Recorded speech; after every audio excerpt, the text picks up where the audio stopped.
அங்கு மீட்பு பணிகளில் தீவிரமாக ஈடுபட்டு வருகிறார்கள். அந்த இடமே கரும்புகை சூழ காட்சியளிக்கிறது.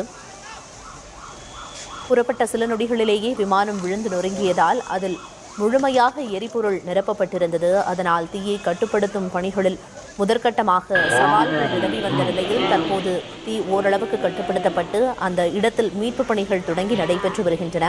தற்போது வரை 133 பேரின் உடல்கள் மீட்கப்பட்டிருப்பதாக அங்கிருந்து வரும் தகவல்கள் தெரிவிக்கின்றன.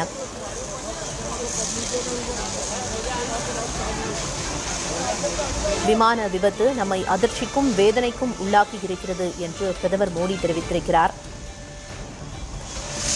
வார்த்தைகளால் விவரிக்க முடியாத அளவுக்கு இதயம் நொறுங்கியது என்றும் அவர் இந்த விபத்து குறித்து தெரிவித்திருக்கிறார். களத்தில் இருக்கும் அமைச்சர்கள் அதிகாரிகளோடு தொடர்ந்து தொடர்பில் இருப்பதாகவும் பிரதமர் மோடி தெரிவித்திருக்கிறார்.